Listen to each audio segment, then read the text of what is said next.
start with the prayers. Om Sahana Bhavatu Sahanau Bhunaktu Sahaviryam Karavavahai Tejasvinavaditamastu ma Vittishavahai. Om Shanti Shanti Shanti.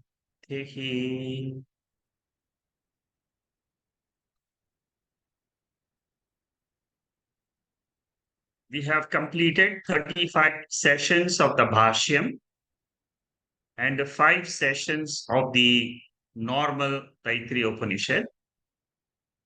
Today is the 36th session of the Bhashyam Taittiriya Upanishad. Taittriya Upanishad is one of the most famous Upanishads which all the seekers they learn. And this Upanishad is also chanted. So if you're interested in chanting, there will be some CDs which are available in the net on Taittriya Upanishad. Mahanarayana Upanishad and Taittriya Upanishad are chanted. They have got the swaram. Now we are in the 3rd chapter, the last Anuvaka, and probably today will be the last session of Taittriya Upanishad. This section has got this Anuvaka, 10th section has got 6 sections. And generally in these sessions, in this portion of the Upanishad, we have seen how importance is given to food, how we should grow more food, donate more food, give annadanam. And then there were 3 types of upasanas which were given. Adhyatmika upasana, that means you meditate on the supreme in the body. The supreme God who exists in the universe, you meditate on your own body, in different parts of the body. That is called as Adhyatmika upasana. Then we also did Adi Daivika upasana, where we saw how rain, lightning, fame in the cattle, or fame in the richness which we possess, the light in the stars, how immortality is continued in the human being by having progenies. So these are all different types of upasanas. After the upasanas, then ultimately again the Upanishad repeated the Mahavakya mantra, which is Sayaschayam Purushe Sava Aditye Sa Ekaha. That means this whole universe rests in Brahman. It rises from Brahman. It resolves into Brahman. This is the most important message of the Upanishads. The same message was given in the first verse of the 2nd chapter. Now we are doing the 3rd chapter. In the 3rd chapter, the 10th Anuvaka, the 10th section, the 5th mantra there is the Mahavakya mantra, where the oneness between the subject and object, there is oneness according to the Upanishads. This is the main message. What did you learn from Taittriya Upanishad? You don't learn that I am the Panchakoshas. That everybody knows. Panchakoshas are the means to ultimately say the consciousness behind the Panchakoshas. Without consciousness, there is no body, there is no universe, and there is void. There's nothing. But consciousness is the substractor. This is the vision of the Upanishad which we have to get as you study the Upanishads. Different Upanishads have got different styles. We are doing the Mandukya on Sundays, where we learn the three avasthas. Now let us go to the section where we stopped last week, and that is the description of Bhagavan as Satyam Jnanam Anantam. This is the definition of God. What is God? God is Satyam. God is Chaitanyam. The most important for us is Chaitanyam. Satyam means existence in the world, existence in the entire universe. Existence is a noun according to Upanishads. It is not an adjective. The table exists. That is an adjective. I am existence. That is noun. But the easiest way to understand the God principle in this body is the consciousness. Mandukya Upanishad says there are four features of the world which we must know from the Upanishads. Normally, we will never know this. Number one, world does not have existence of its own.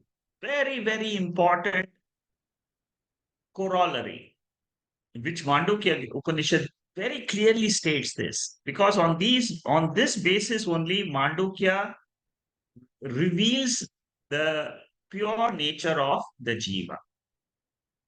Jiva is always existing, whether it's in the dream state, whether it's in the sleep state, whether it's in the waking state, with the world or without the world, jiva is immortal. I think I am mortal. That is a notion in my mind. But then you will say, when the body is born, only I see a jiva. Without the body, I don't see the jiva. Body is only a medium. The jiva exists with the subtle body, invisible body. He is always there. Jiva is always there in two forms. One is if he knows that he is consciousness, he is immortal. If he doesn't have this knowledge, then he will be thinking that I am a mortal jiva. I am born and then I am reborn in this world. Again, I'm born, again, I'm reborn. The world does not have origination. So the first one is world does not have existence. Second is the world does not originate. There are two vadas. There are two philosophers who talk about origination of the world. The first one is called Satkaryavada. The second one is called as Asatkaryavada. Satkaryavada says that world exists in a potential condition. Like the dream exists in the waker in a potential condition, the waking world exists in consciousness in a potential condition. That is called as Satkaryavada.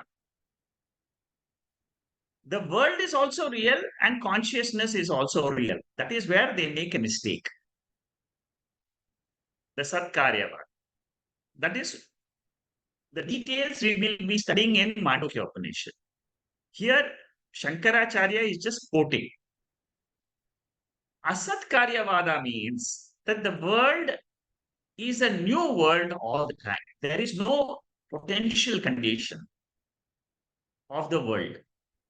That means there is only one world which you are seeing now. Once it goes away, that's the end of it.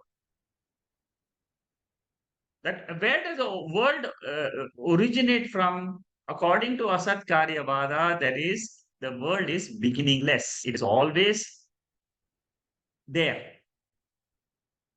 Okay, world has only an appearance with borrowed consciousness and borrowed existence. This is a third feature which is discussed in Mandukya Upanishad.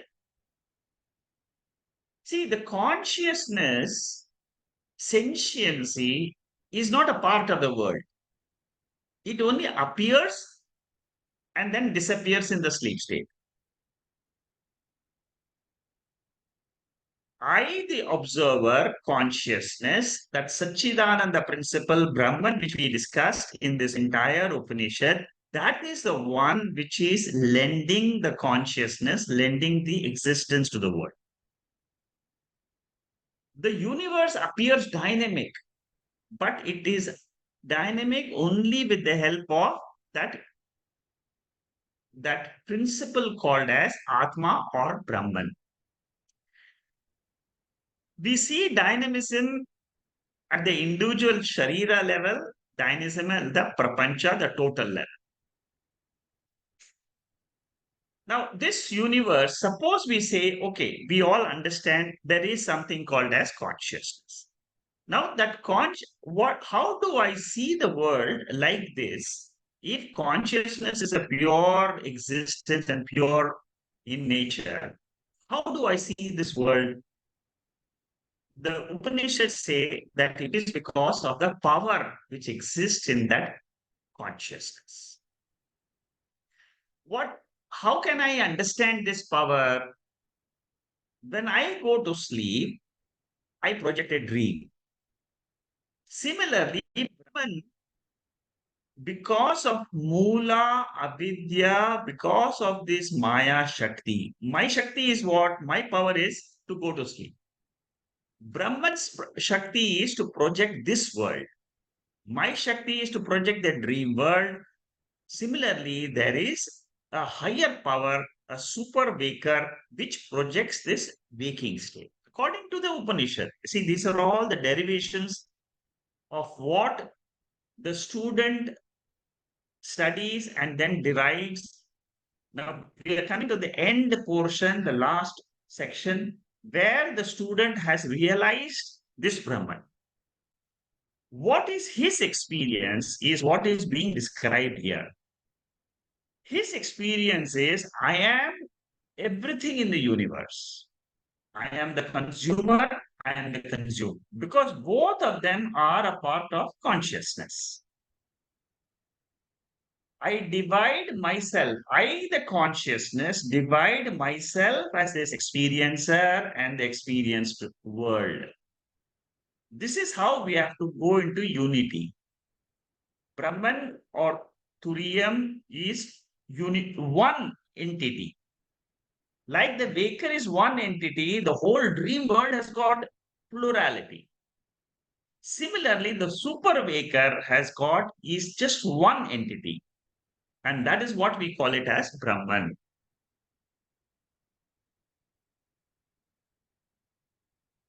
And behind this world of consumer and consumed, there is one Sakshi principle. I'm using different terms, Sakshi, Brahman, Turiyam. These are all meaning the same. It is only one. Substance is one. Different names are used when we refer to something in the universe. What controls our life, our experiences? It is the law of karma. How does the law of karma express itself? In the form of Kala Tattva. See, we all experience Kala. Morning comes, evening comes, tomorrow again will come, if morning, evening, night again. And then months will go, weeks will go, year will go.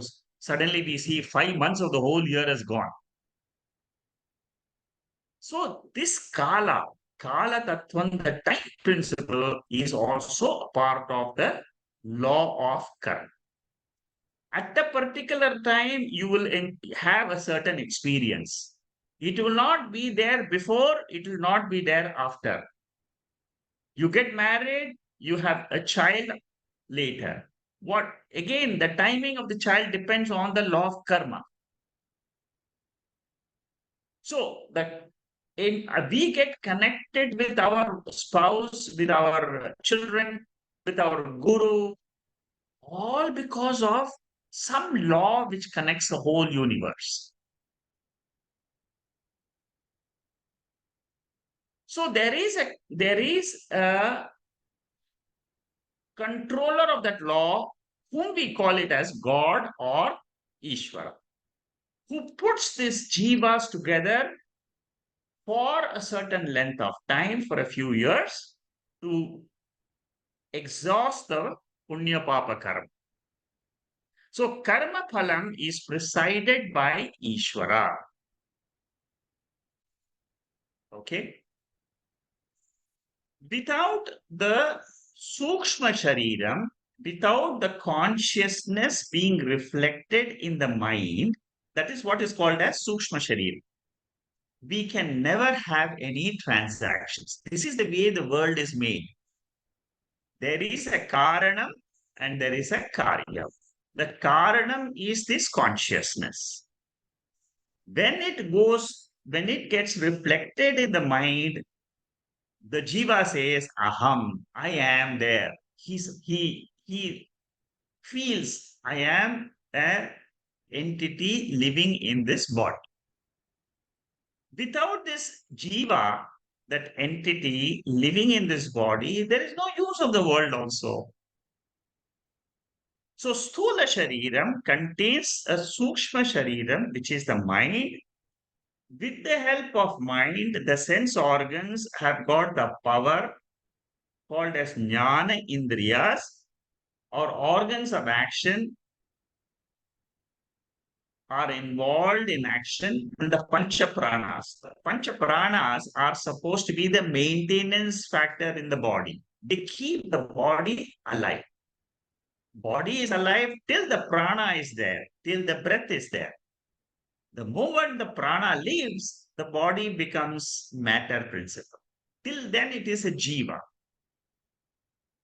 So, body is just an assemblage of parts like a car. You have the lungs, you have the legs, you have the hands, you have the different organs. They're all put together. By whom? It is by Ishvara. Some scientists say it costs $6 trillion to manufacture one body. I mean, there is some article on that.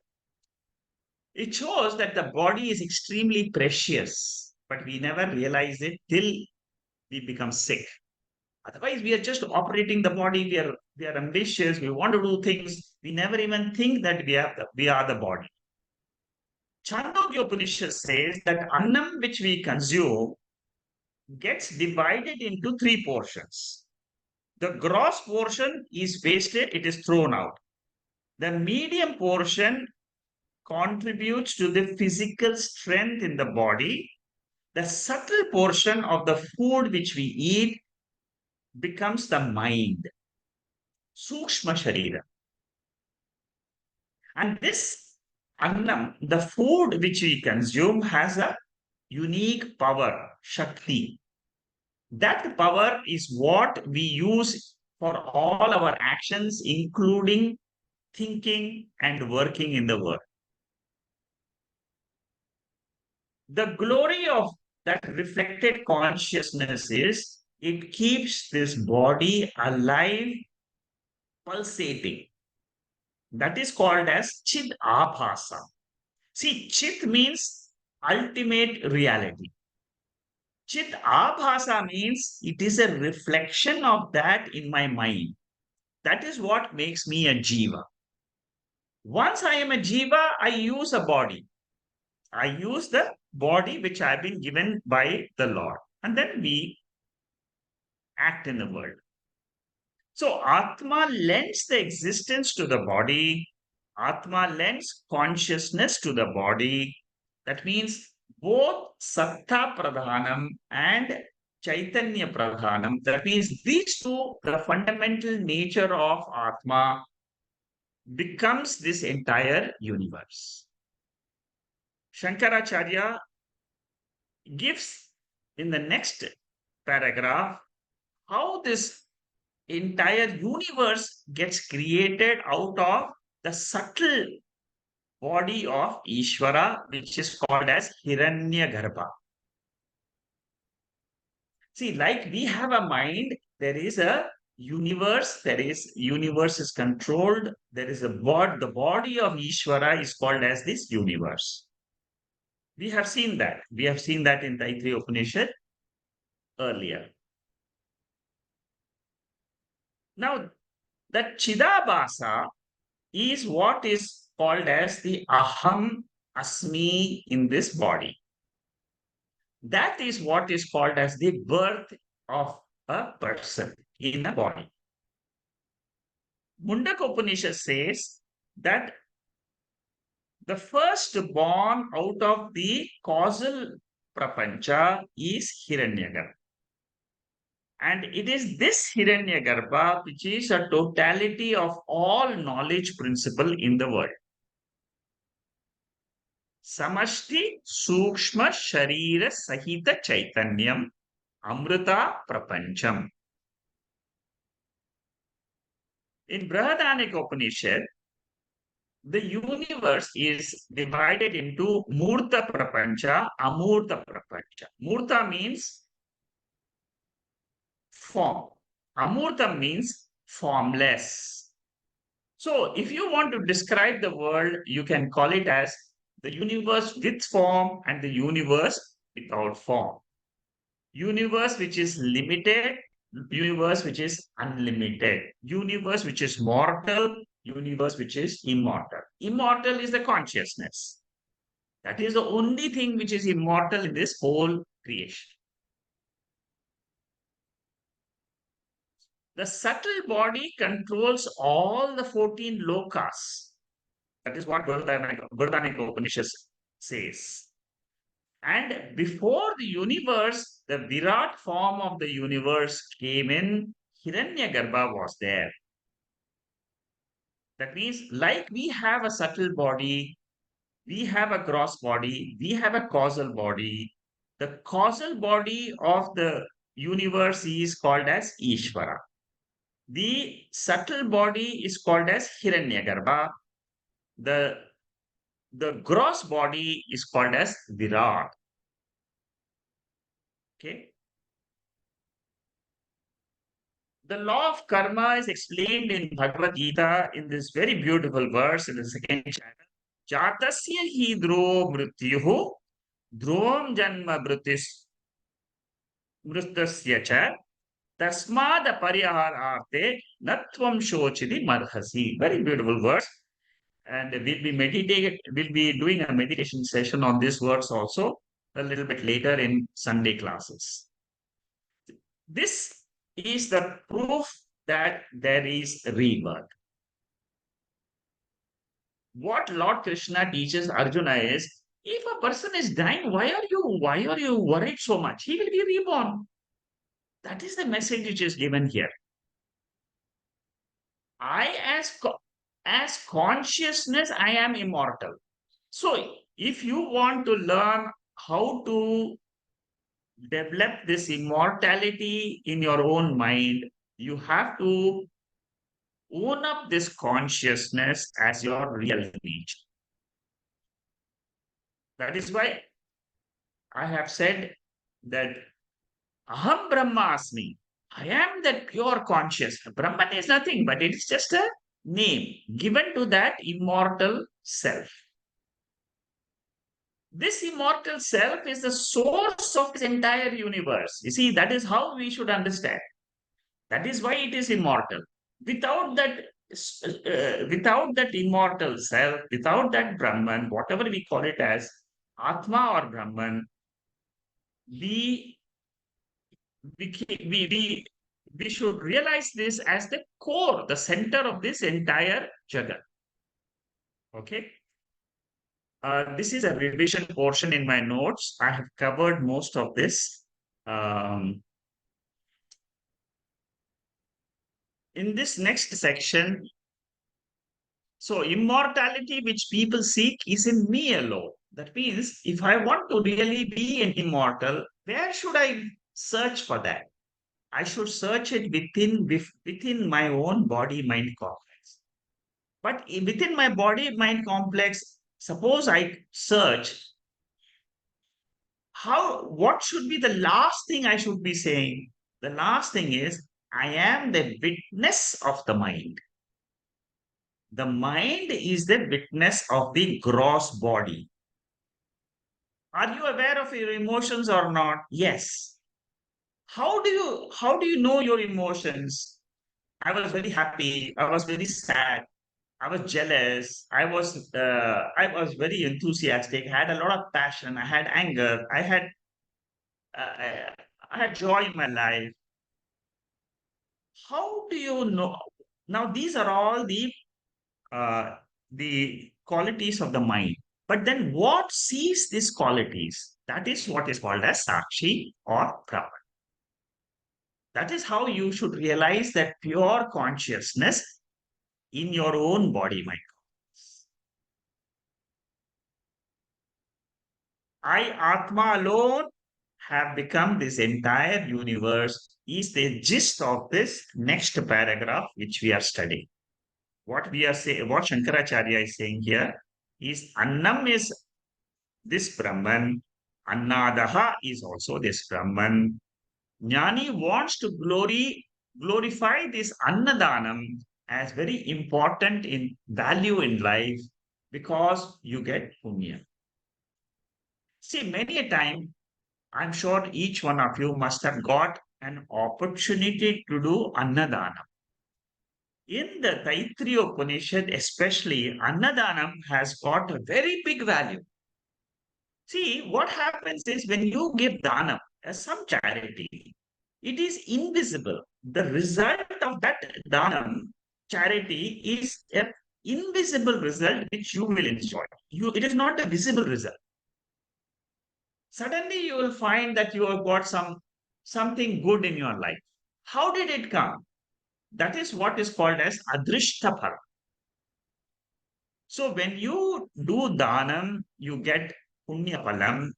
Jnani identifies the annam, the, the basic survival of a human being exists in the food which he eats. That is why when he does the annadanam, he knows that he will not starve in life. Somebody will give him the same annadanam which he has given in life. So what happens when you give this annadanam? That is what is that is what is said in the Upanishad. And, Upanishad says that identifying that means if I give this annadanam, I will get some result in an invisible form. Jnani identifies himself with the annam and he says that when this body dies, it is the food which was eaten has been transformed into the Panchabhutas. That is how he regards Annam. Again, in the end, also, Shankaracharya always brings a Purva Pakshi. He says in the Purva Pakshi, if I am eaten finally by this same food, that means others enjoy me also. I am the eater. After jnanam, after liberation also, what happens to me when I have this jnanam? My identification with the body goes away. When a Purva Pakshi is asking the question, he is saying that if this body is only anna karyam, and it disappears, then I have fear about the annam. Shankaracharya says, don't have such fears because this is at the Vyavaharika level. The body disappears at the Vyavaharika level, but as a jnani, you are not at the Vyavaharika level, you are at the Paramarthika level. Paramarthika level means what? You have risen above the body mind complex, which is the gross form. How did you rise this? Because of the knowledge of the Upanishad. Because the knowledge says that You are not this body, you are not even the mind, you are the Atma. Therefore, you are fearless. Once again, Shankaracharya reminds many times in this Upanishad, we have seen how fear, one of the basic emotions in a man, how that fear goes away because of this jnana. So, jnana phalam, which was mentioned in the first mantra of the first section, saying all his desires will be met once one understands the truth of this knowledge. Jnani experiences everything in life because he knows that the whole world is existing in that pure consciousness, the absolute nature. Suppose the dreamer comes to know that he is the waker, will he be ever afraid of the dream tiger? No. He knows that everything in the dream is nothing but the waker. One. Similarly, everything in this universe, it is very difficult to believe. See, when the Upanishad says that everything in this universe is of a lower order, and then Brahman is of a higher order, like the waker, this waking world is also a form of dream. In Mandukya, there is a full-fledged analysis. Shankaracharya and Gaudaparacharya will prove to you how the waking is also like a dream. 4 chapters are there in Mandukya. So through Jnanam, Jnani transcends the body mind and he wakes up to his higher nature, which is the super Veka status. So similarly, once the prarabdha karma exhausts in the body, then the Jnani is free and he is called as Videham. You are a Jivan Mukti while living. That means you become a jnani. That you become a jnani means what? I have known Taittriya Upanishad, which says Aham Brahma Asmi. He continues to remain in this world as a jiva, but he is not identified with the punya papa karma phalams. Okay. The whole world, according to the Upanishads, is a magic show of the Lord. It is only a magic show. Like you have a dream world. Yesterday you dreamt something. It's like a magic show, right? Something in your mind came and then the whole world disappeared.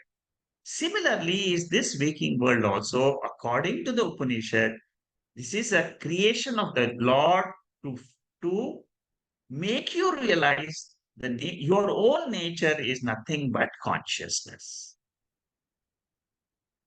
The Jnani proudly claims that I am not this samsari jiva, but I am a higher self. But does he say it publicly in the open or he will say it? For example, you and I, suppose we realize I am not this body, I am the consciousness. You don't need to go and tell anybody whom you meet. Only in your own pure self, in your own green room, you say to yourself, I am the immortal Atma. In this way, the jnani transcends duality. In, in Upanishads and in Vedanta, ultimate teaching is Advaitam. That means there is no Dvaitam, there is one pure consciousness alone, which is beyond Dvaitam. It is not Dvaitam. That is why it is called as non-dual. Advaitam. Advaitam. So this whole world is regarded as mithya with reference to that Advaita Brahman. When you are living in the world and living through the world of experiences, go through the experiences of Dvaita, but realize Advaitam is the ultimate nature. Then you go into that as yourself. Then the world of Dvaitam is only an appearance, exactly like the dream. That is what Shankaracharya says in this particular paragraph. He says, the result of Brahma Jnanam is that everything in the universe is Brahman. Like the baker will say, everything in the dream world is me only. After Jnanam, the Jnani says, everything in the waking world is me only because I am that consciousness. If the Jnani transcends this, then he will be in Advaita. That's what Shankaracharya says. He says that you will not be in Dvaitam. Jnani will not remain within duality. Jnani will transcend the duality. Now, is there any way you can give an example how this Advaitic Jnani still remains in the duality, at the same time transcends the duality also? The example which is given in the Shastra is this movie and the screen. Now, the screen is there. The movie is the screen. The movie depends on the screen. Screen is independent of the movie. Screen is also within the movie. Can you see the difference? Screen is independent of the movie, transcendent. Screen is within the movie. Without the screen, there is no movie. Because this is a very beautiful example. Same way, Atma is within the world, within the movie of the world, and Atma can remain without the movie of the world, which is what happens in sleep state. In sleep state, everybody says, I was there. What is that state in which you were there? What is the description of that state? That description is Brahman. It is pure existence, pure consciousness. That is what Upanishad is trying to separate it out. And that is your real nature. And this is body with the body and the Jagat. It is incidental nature, seeming nature, apparent nature. Okay. The screen is not affected by the movie. Consciousness is not at all affected by the body's actions, the mind's disturbances, the mind's joy and sorrow. The consciousness is never affected. So screen is in and through the movie, and it is also transcendental. Transcendental means it is beyond. Similarly, Jnani is also within this world and he is without this world. When he knows this truth, that I am the ultimate substratum of this creation, he sings this joy. This joy, the song is called a song of Sama. Sama Gama. This song, ha hu, ahamannam, ahamannam, ahamannam, ahamannado, ahamannado, ahamannada. 3 times it is said, I am everything in the creation. Everything, whether it is the devatas, whether it is the panchabhutas, everything is coming from this pure consciousness. Jnani is in the form of both Karanam and Kari. This is the end result of that Jnanam.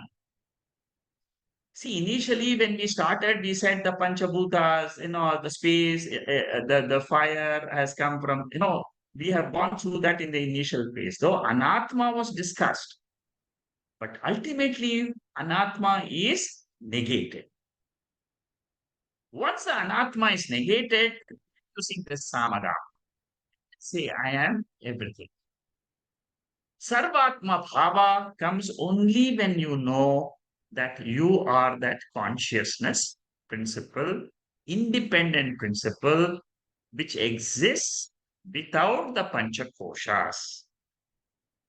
Like the dream does not exist separate from the waker does not exist separate from the non-dual Atma. So, Brahman is the Nimitta Karanam, the efficient, intelligent cause of this entire universe. There is no universe which is separate from consciousness because it is resolving into this consciousness. The world is called as mithya or unreal with reference to this Atma. Otherwise, the world is real. For example, in our normal transactional waking world, we have to accept it as a real world and do all the transactions.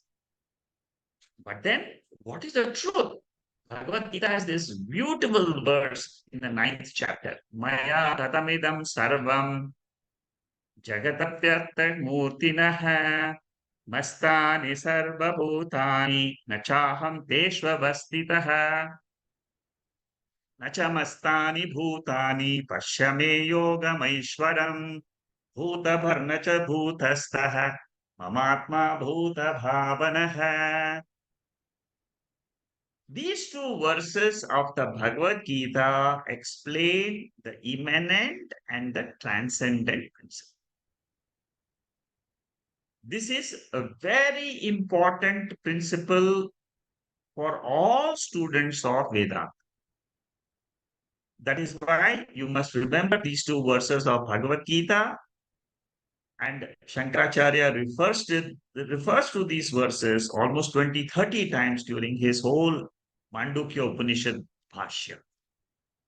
World is there in me from experiential angle as consciousness. But factually, world is not in me because consciousness can remain without the world as we have experience in our sleep state. I remind you again and again. The sleep state is the best example for our real nature. You may believe it or not, but that is the truth. Upanishad says that. So, Chandogya Upanishad, Prashna Upanishad, there are verses and there are few chapters written on this truth that I am Atma, I am Brahman, I am that pure consciousness in which there is no world, which is what we experience in our sleep state. There is no world for you, the sleeper. I'm not talking about the others. There is no others in your sleep state. Others comes only when you wake up. This is what Shankaracharya brings out in the commentary in Mandukya Upanishad. Because in the waking state, you're saying for others the world will exist. No, but that is in your waking state. What the Upanishad says is in your sleep state, who are you? That is your ultimate reality. There is no fear for Jnani because when there is no world, where is the question of fear? When there is no second thing, where is the fear? See, a dog will appear in a mirror as a second countable dog and it will bark. But in our case, the entire world gets resolved for a brahmachari. And then for a jnani, this entire universe can be worshipped by all living beings because it is that Brahman which appears as this universe. That is what Shankaracharya says in this last few paragraphs of the Upanishad Bhashyam. Vishwam Samastam. That means the whole Bhuvanam, the whole universe is to be adored. Bhuvanam has got two meanings. One is Vanam, another is Bhutaihi Vana Sarvat Janiya. That means you adore the whole universe as that reality which is God.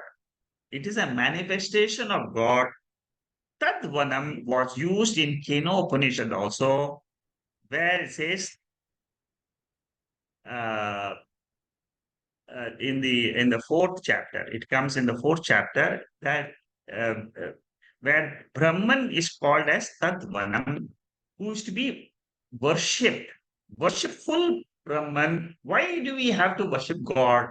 Because God is only appearing as this word.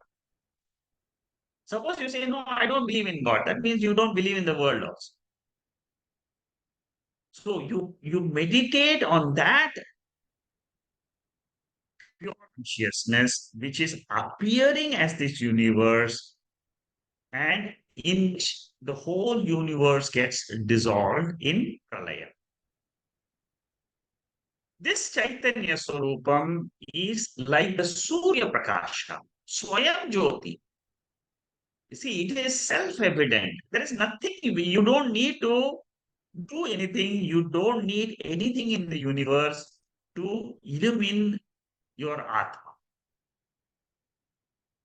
In the first chapter, there are certain mantras which are given where you meditate on the three words. Bhu, Bhuvaha, Suvaha. Suvaha is the sun, Bhuvaha is the air, Bhu is the fire. All these meditations are helpful to understand the nature of that pure light of Atma. The knowledge of the Paramatma has been revealed in the second chapter and in the third chapter of Taittriya Upanishad. That is what Shankaracharya says before concluding the chapter. Whoever knows this controller of the body, the inner organs, the outer organs, and who has got the titiksha to face the world, he will be like the Bhrigu, the student who can understand this higher jnana. The spiritual wisdom comes by a systematic inquiry. That is why Vedanta study is a systematic study. It is not you come into a class once and then see today we are finished. We are in the 36th session of Taittriya Bashyam study. 5 sessions were general commentary on the overall features of Taittriya today. So it has taken us 40 sessions to understand. Even if you have understood 2%, 3%, 5% of these 36 sessions, 40 sessions, that is a great achievement. Because you are in the path of that immortal self. You may not be immortal, you may not have that conviction that I am immortal. You may not have, but at least you know there is some immortal consciousness. Knowing that consciousness, I will be immortal. I will not keep on saying I'm dying, I'm 80 years old, 70 years old. These are all only notions in the mind. The Upanishad says these are wrong notions. You never die. So whoever knows this Paramatma, as taught in the second and third chapter, and with the preparation of the chapter 1, he will get moksha. Moksha means freedom in this universe. This is the ultimate freedom, where you are not limited by your mind. You are not limited by the body.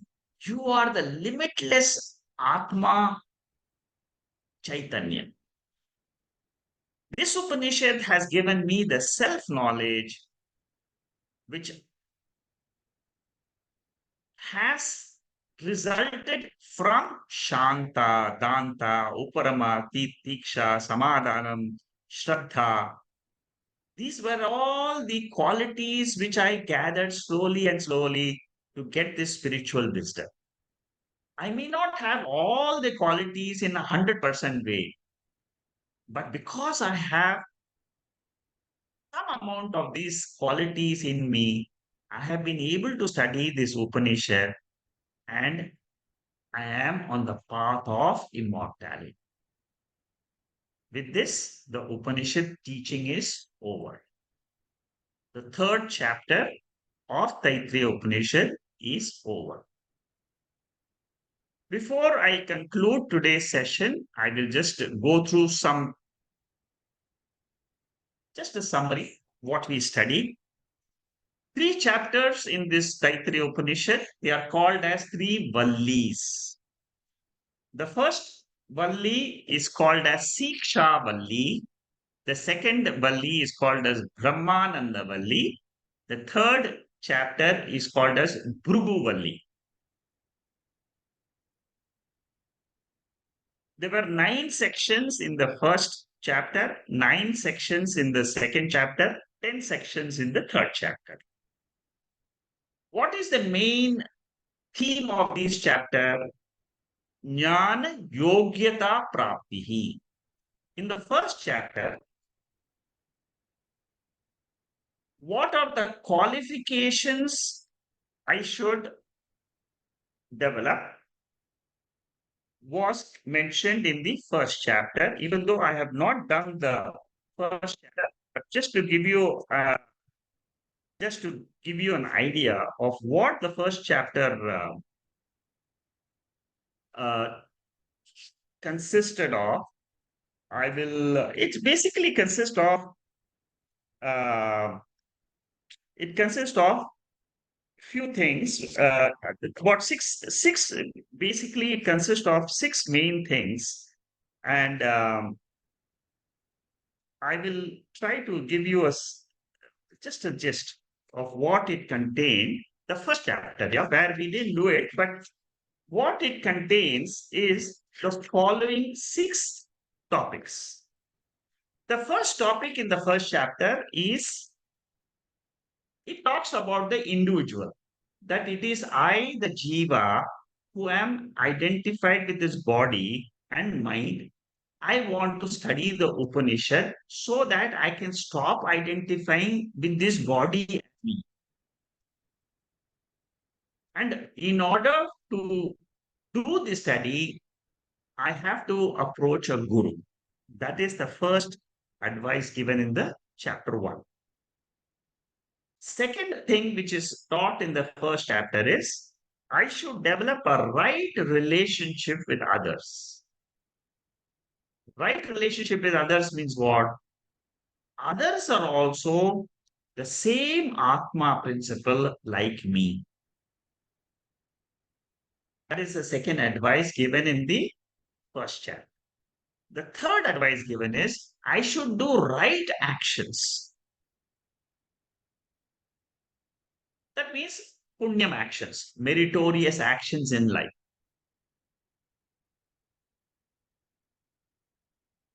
I should not only do the right actions, that is the third lesson. The fourth lesson is I should have a proper attitude towards the people in the world. I should have a proper attitude while doing the action, like Karma Yoga principle.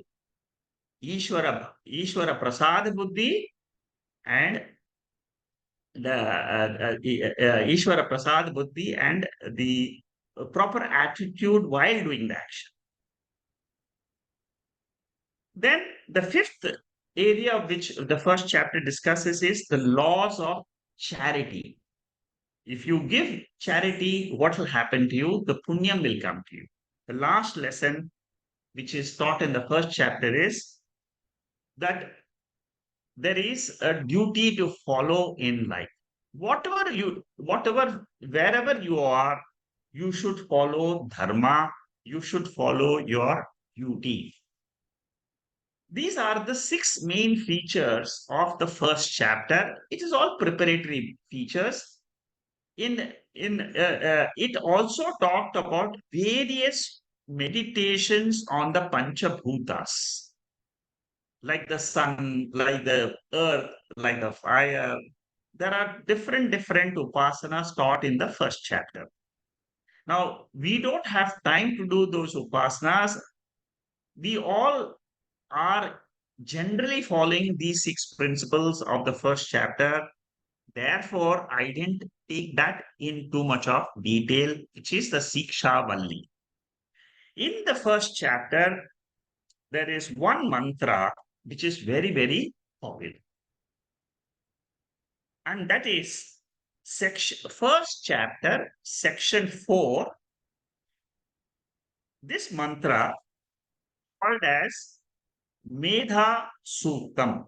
Medha, how to improve memory.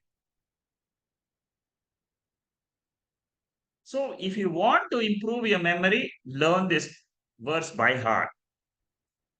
How does it go? Yaschandasa Vrishabho Vishwarupaha Chandhopyo Amrutat Sambhabuva Samendro Medaya Sprunuto Amrutasya Devadharuno Bhuyasam Shariram Me Vicharshanam Juha Me Madhumattamam Karnabhyam Bhuri Vishruvam Brahmana koshosi medaya pihitaha shrutam me gopaya. This is how the verse goes.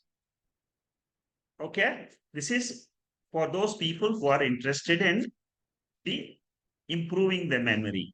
That's one of the. This is given in the fourth section, 141. That is the section which gives the way in which, because the memory is very useful to all students. That's why in this chapter this verse is extremely famous. Another verse which is famous in the first chapter is the ninth section, the first mantra. There all the types of disciplines which we have to follow is given. The disciplines of right proper conduct. What should be the truth we should be seeking? What are the different uh, what are the different control factors we should take up in life, like control of the senses, control of the mind. Then what should we study? What type of study we should conduct? And what are the duties which a man should perform?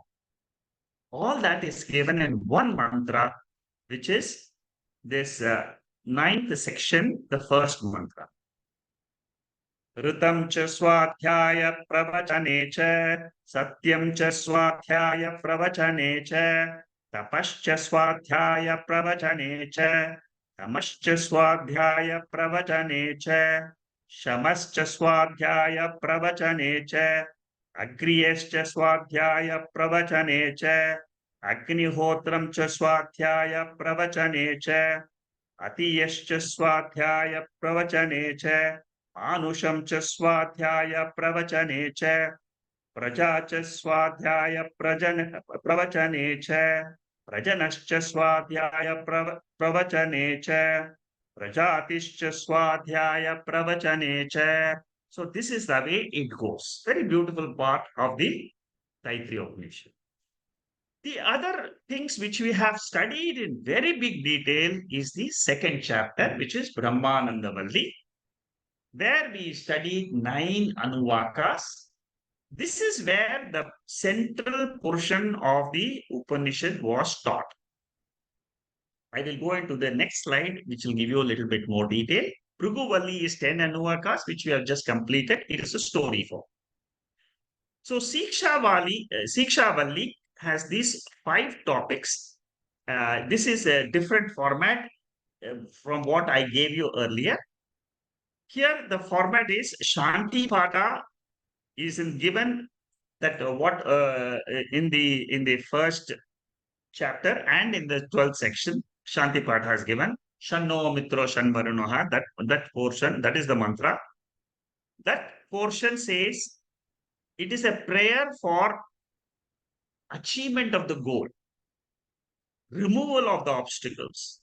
You pray to the devatas, adhisthana devatas. For example, Surya is got a devata behind it.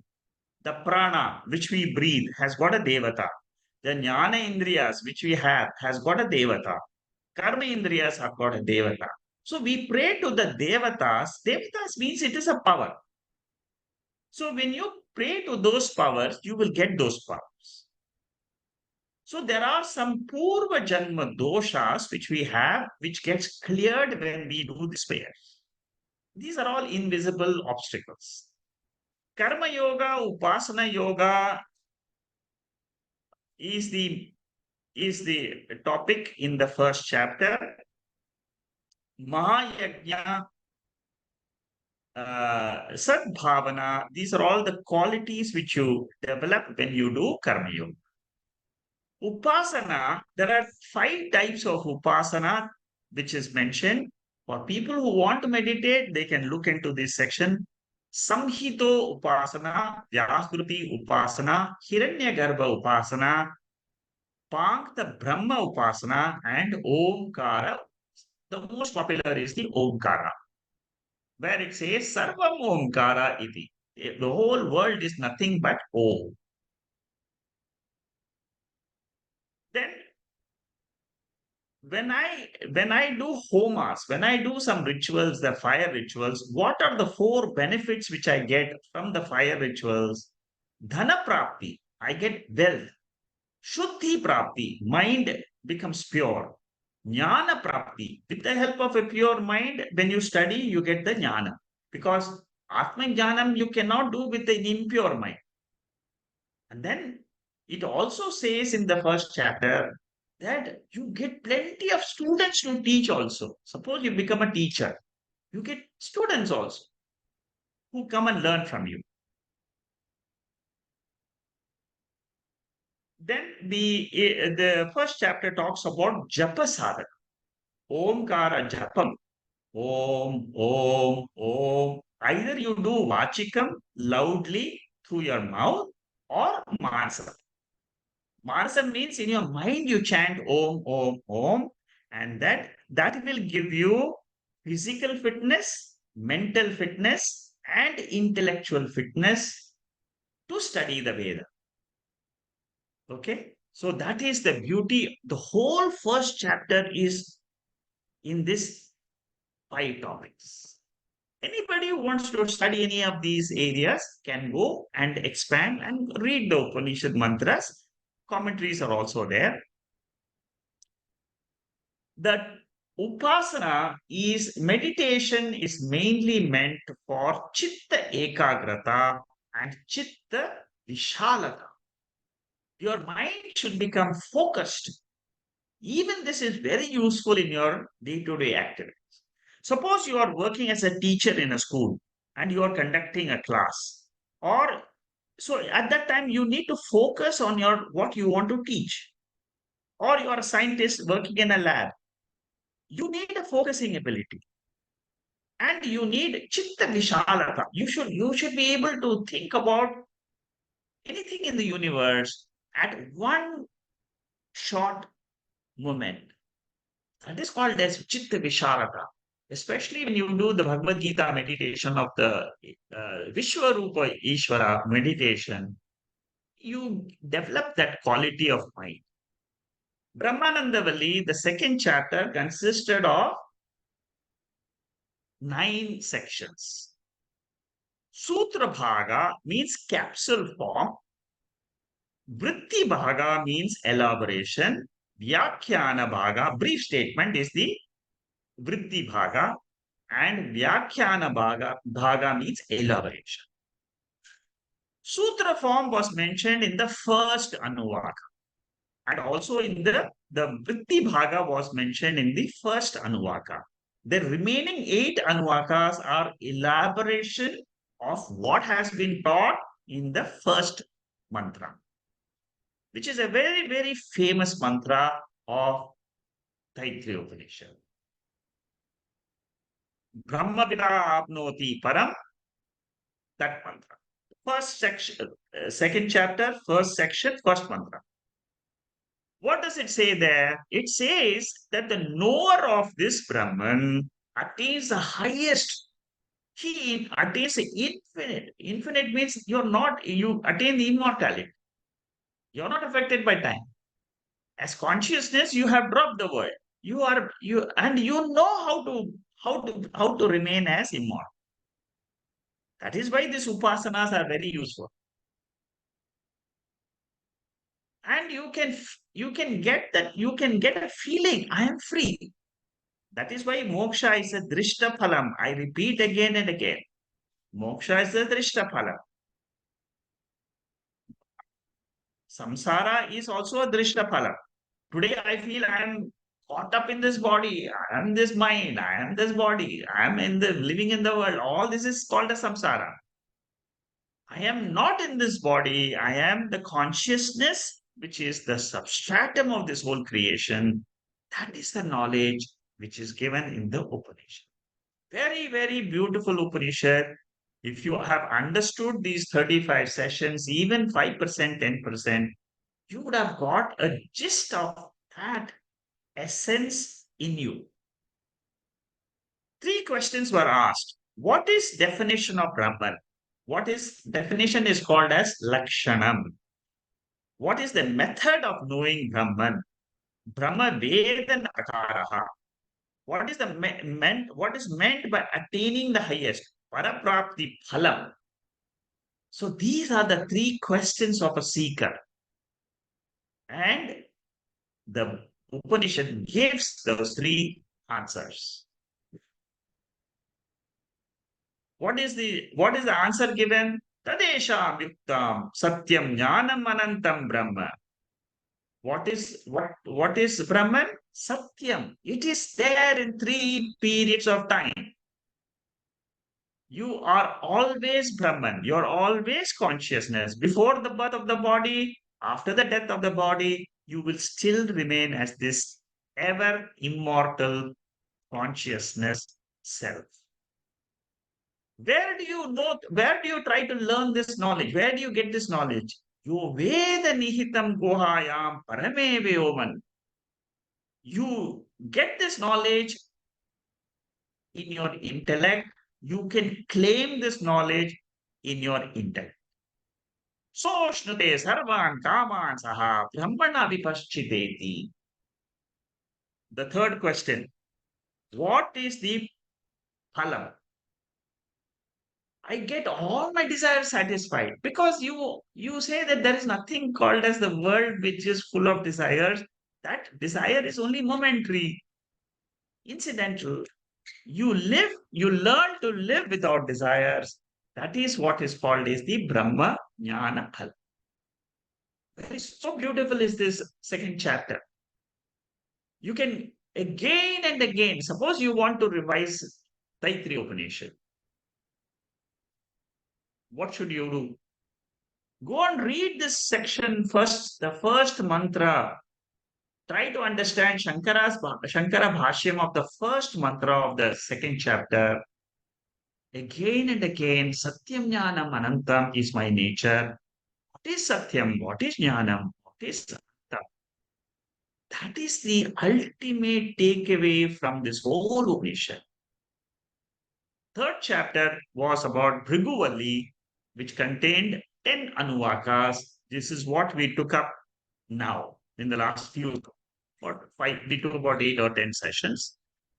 The three main topics was Brahmajnana Sakshat Sadhanani. What are the direct means of this Brahmajnanam, which was mentioned in the first 6 sections of this chapter?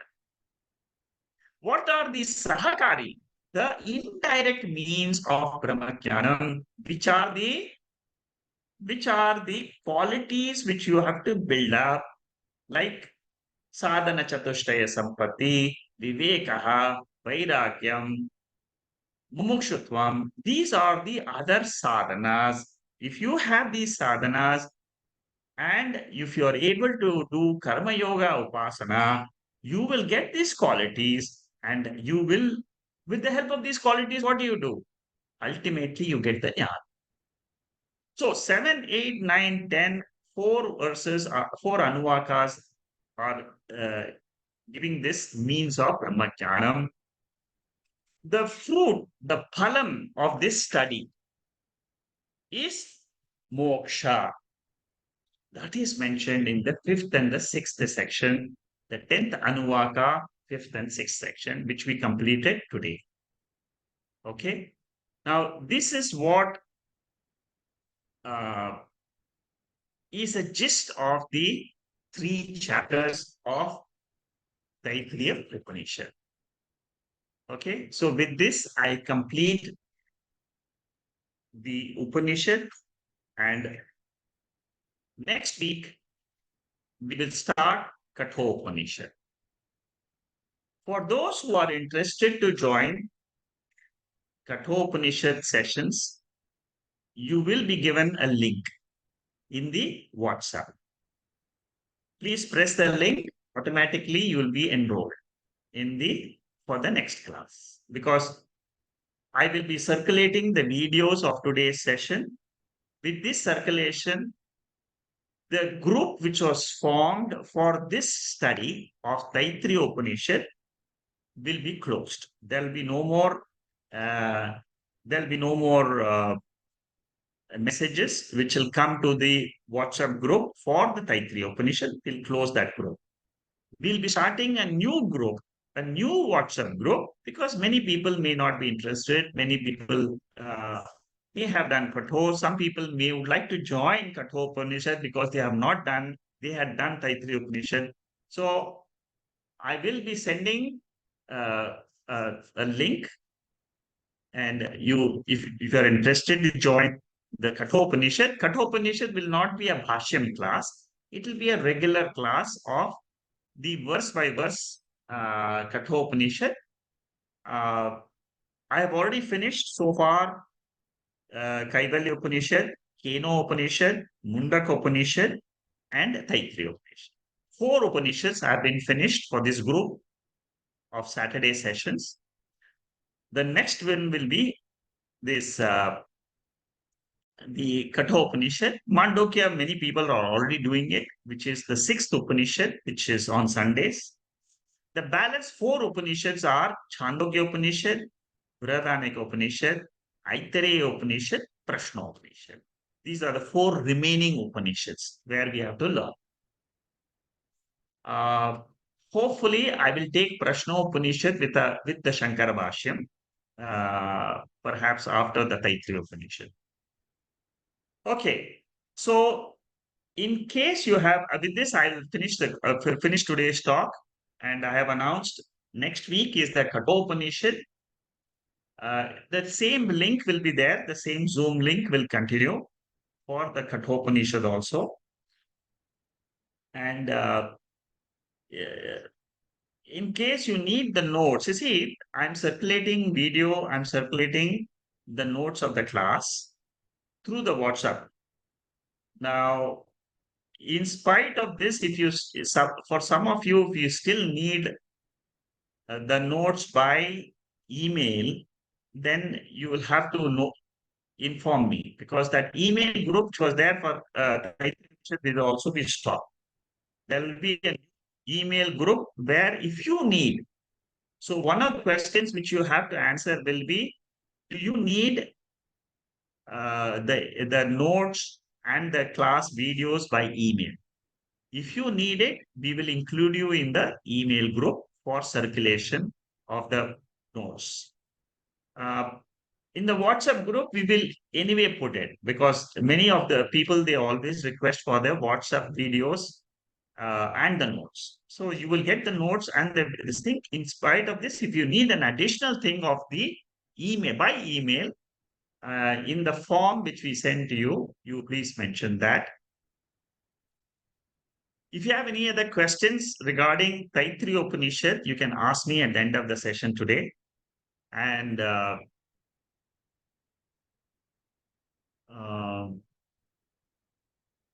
if you have any other questions, last week I told you, if you have any general questions on the study of Vedanta, on the study of Upanishads, Gita, Tattva Bodha, other texts, if you are doing, if you have any other general questions, I have another few minutes. So you can ask them after the session is over. Om Purnamada Purnamidam Purnat Purnamudachade Purnasya Purnamadaya Purnameva Vasishyade Om Shanti Shanti Shanti Harihi Om Sri Guru Pyo Namaha Harihi Om.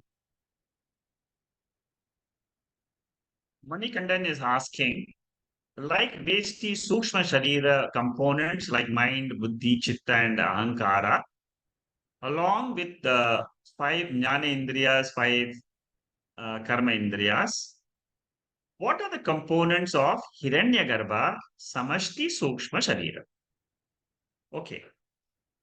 See, our Sukshma Shariram consists of three main components, which is the pranas, which is Pancha Prana. The Samashti Sukshma Shariram is the Pancha Prana at the Samashti level, which is the Vayu Tattva. Okay. Our prana, which is there in this body, is compared to the Samashti Vayu. Then the Sukshma, the Sukshma, the Sukshma Indriyas are the Devatas in the Samashti. The Devatas, there are different Devatas which are there. Devatas means Surya Devata, Varuna Devata, the Panchabhuta Devatas. They are like the Indriyams, the Samashti Indriyas. Now, mind, this is a very important portion. Antakaranam. There are three components. One is the prana, second is the manaha, and the indriyam. Manaha is the Hiranyagarbha principle. Manaha means totality of all the minds of all the jivas put together is this Hiranyagarbha total mind. So when you meditate in this Taittriya Upanishad, there is one of the things they say you meditate on Hiranyagarbha. Even in our day-to-day Sandhya Vandanam, it also talks about meditation on the Hiranyagarbha. It's a very powerful meditation. Surya Bhagavan is the ultimate representative of the total knowledge principle in this world. Even in Omkara Upasana, we talk about Surya Devata. Surya Devata is the most prominent Devata. That's why you do Surya Namaskara also. So this is the Samashti component of the subtle body. The gross component is the Virat, the gross world which we see, we can see it through our eyes, which we can perceive. We can perceive the sound. This is the gross form. Sukshma, Sukshma Prapancha, that is Sukshma Shariram and Sukshma Prapancha. Sukshma Prapancha is, for example, some of the laws which govern the nature. Those are all that is also called as Sukshma Prapancha, like the law of gravitation, the laws which control the movement of the stars and the entire planets. Those laws are all, they are invisible. So Sukshma is all connected with the powers in the universe. Power of rain to come at a certain time. It's a power. Like you have the power to speak. There is a power in the total. There is a total samashti speech power. So if you study the devatas, you see we have devatas means they are our holders of this entire cosmos.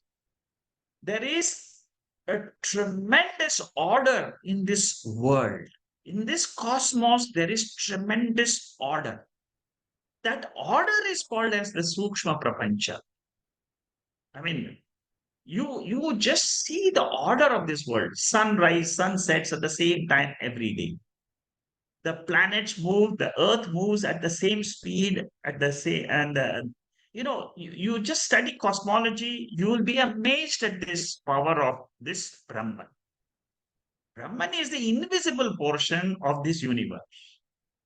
Without that invisible controller, without that invisible power called as Brahman, which is Satyam Jnanam Anantam, there is no universe. In Mandukya Upanishad, it clearly brings out in the fourth chapter. There is no world. You are seeing the world, but then it is the world doesn't exist apart from consciousness. Consciousness is the substract.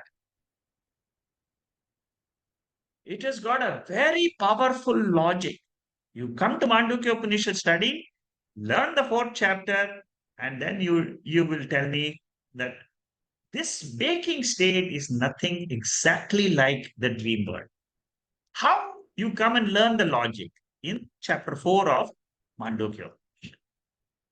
Since each individual jiva is having a specific dream world, each samashti hiranyagarbha is appearing in individual dream world depending upon the karma phalam.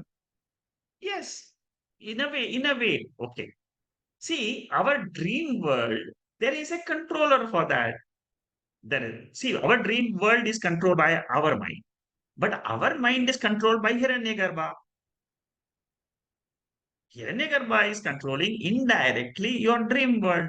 He is giving you the dream world experiences, good or bad, whatever it is.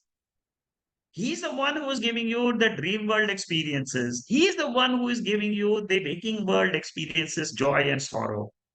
So the totality of the mind, that is why we say this whole cosmos is interconnected.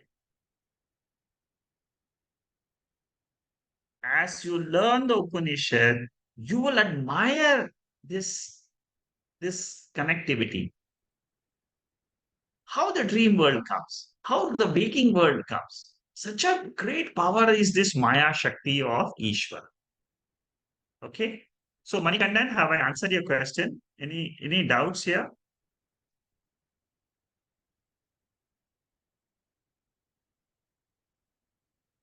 You can unmute yourself.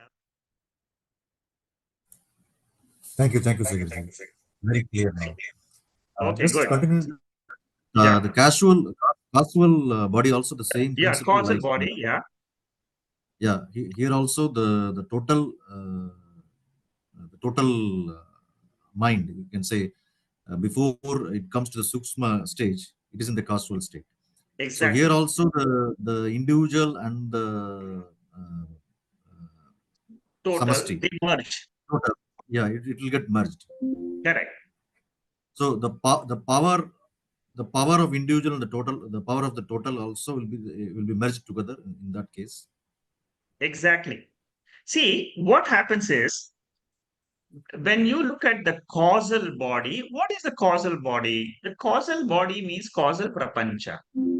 Now, the whole Srishti, the whole the whole creation, how does the creation come? That creation comes out of the causal prapancha. See, an individual comes out of the causal sharira. The Srishti comes out of the causal prapancha. All the vasanas of individuals put together gives us this current Srishti. Again, this vasanas will go away. Again, a new set of vasanas will come for the next Srishti, which is millions of years away. So the Upanishad, our Shastra, it explains that cosmos is connected with the individual. Samashti and Vyashti are interconnected. There is no Vyashti without Samashti. Your vasanas is a part of the Ishvara's vasanas, which is there in the Samashti body.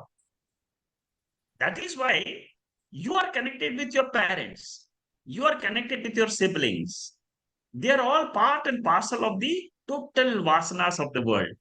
Now, your karma phalams have to come through that, through your siblings, through your parents, through your connections. So there is a huge connection between individual Rashti causal body and the causal prapanch. Now, all this you should remember is at the Vyavaharika level only. Law of karma is useful to explain our experiences in life. What you should do is, okay, I use this law of karma to satisfy myself why I am facing the world of experience today like this. Why yesterday was very happy and why today is sad? Law of karma. Why tomorrow will be another day? We don't know how it will be tomorrow. We don't know how it will be next year. We don't know what will happen to all of us 5 years from today. Nobody knows. But law of karma. Whatever has to happen will happen. And I will go through this karma phalam exhaustion till I go through the last karma phalam exhaustion. I will not leave this universe. That is the law. That is another law. Many people are there in the ICU for many, many months because there is some karma phala of some who has to who is responsible for keeping that jiva alive. I mean, it's a very complex law, but it holds true. If you really believe in it, your a lot of your questions will get solved in life. Thank you. Am I Thank you so clear, much. Manikandan? Yes, thank you. Thank you very much. Thank you. Good. It's a good question. I'm sure you have given it a thought before asking. Is there anybody else? Could you please also email the link to join the class? Shanta, yes, I will do it. I will send the link by email also. For those who are not in the WhatsApp group, you will get the email also. We'll send you. It will be the same type of link. A survey will give you a survey because I want people to tell me whether they need this, and I also want to understand some background, whether you have done some other text and so on. So even though it will just take about 1 minute or 2 minutes. That's all. So just fill it up, simple form, and give it to us. In case you have any suggestions of improvements in this class, you mention it in your in the form which you submit.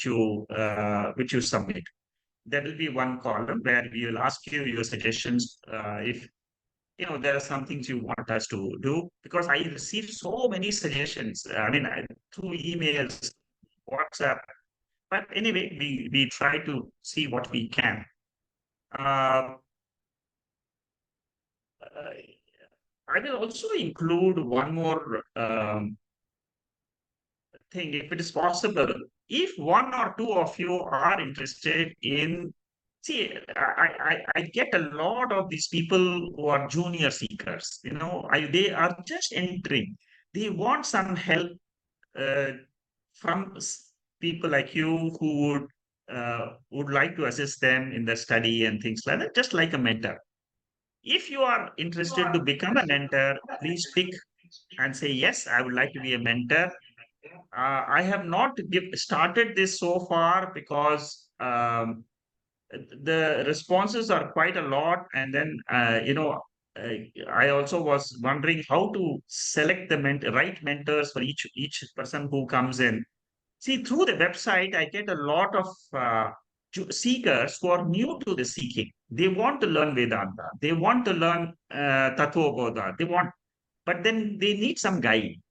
If you are interested, I will start marking anytime I get an inquiry. I'll just post it to you. I'll say, this is a person. If you are able to contact him and develop him, fine. If anybody is interested in this, to do this, to help out somebody in the spiritual field, please let me know in the form which I sent you. Sir, I would Uh, love to. I'm just saying, I would love to do that, sir. Just give me 6 months more, and I would love to mentor and guide, sir. no problem. Thank you so No much. problem, Vishal. Yeah, you can say in your form, I would like to do it after 6 months. So there are some people. See, I think I have almost close to about 50 people in my database who are seeking for mentors. Most of them are from India.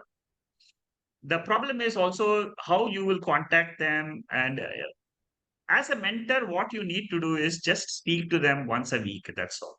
That's just speak to them once a week and say, what are you doing? How can I help you? If you have any questions, you can answer those questions. Say three, four questions. Have a 15-minute conversation with them. That's all. That is the Very good role of idea, sir. Very good idea. Very good it's idea, a sir.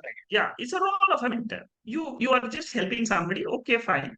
After that, if you need another mentor, if you can take more mentors, you write to me. I will give you because I keep on getting some people asking for mentors. Okay.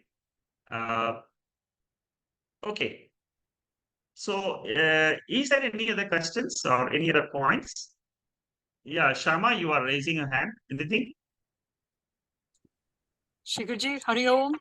Hello. Yeah. First and foremost, thank you as always. Such a wonderful, wonderful Bhashyam treatment that you have made with extraordinary great notes.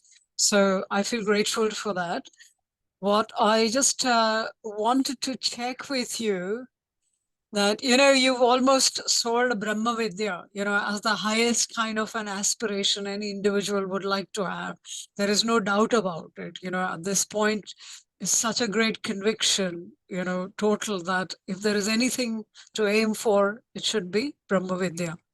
However, so, the methodology, and you've done through various different methods, but I just wondered whether you would be at some point fairly soon actually take the Shikshavali in depth as well. That would make a tremendous difference because you know it. But I just feel, the loose ends which we have in our minds, it will help to tie up in terms of making firm our own methods in which we do the study, Swadhyaya plus the sadhana, upasana, which is there in Bhagavad Gita, which is there in so many other things.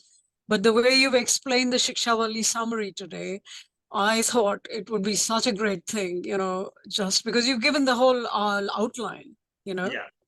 but to actually be able to benefit from your treatment of it rather The than reason study why it I don't ourselves. take the Siksha Valley is because there's a lot of upasanas, and the Siksha Valley, apart from the two mantras, there are only two mantras which are very important in the first chapter, which I told you, the Meda Sutra Yeah.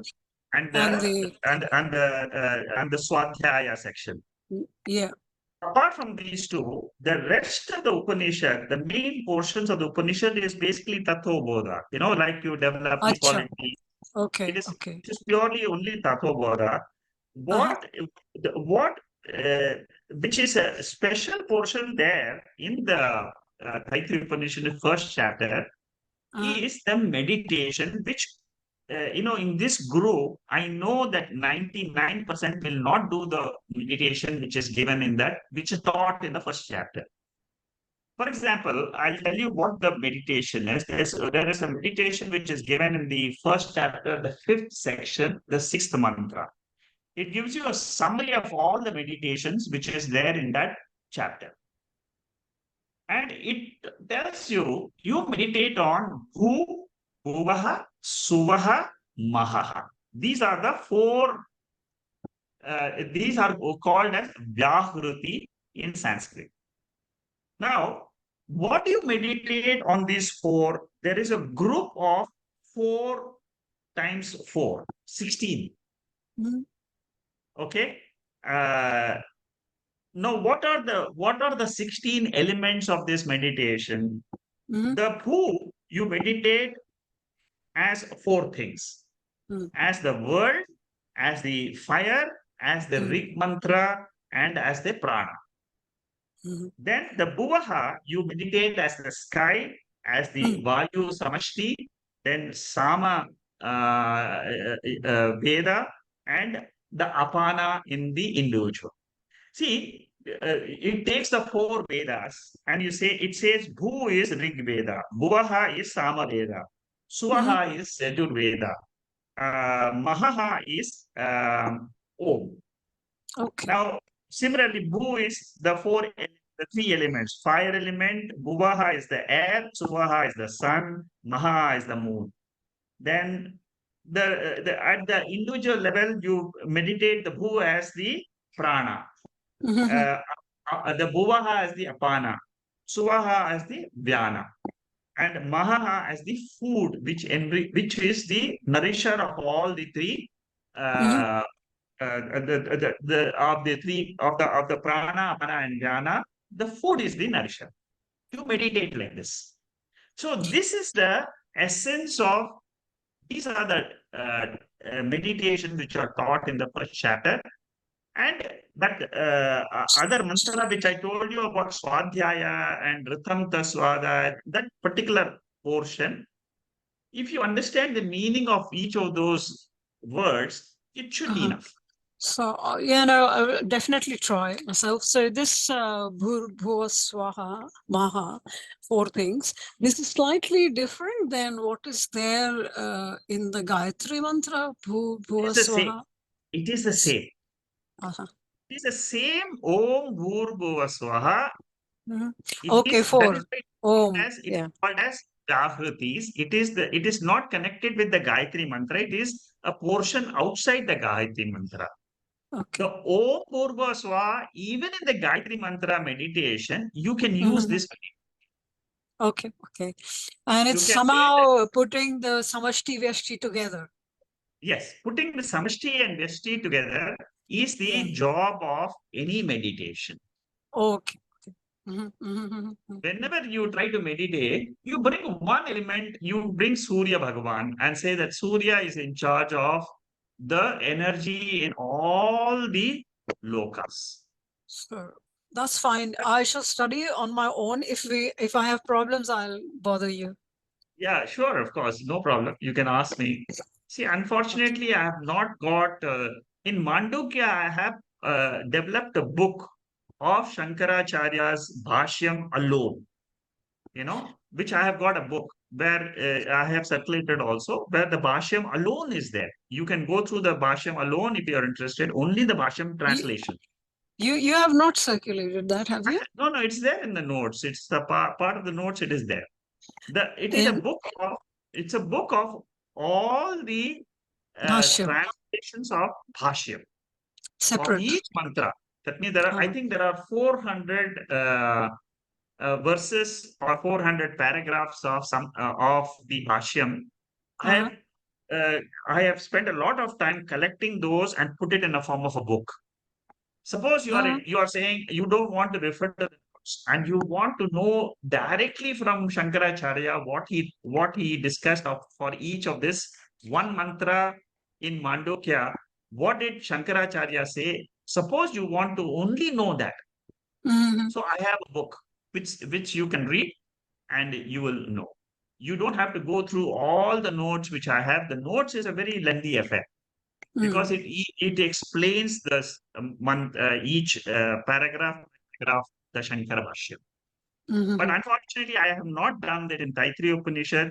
Taittriya Upanishad Bhashyam was the first Bhashyam which I studied in the Bhashyam.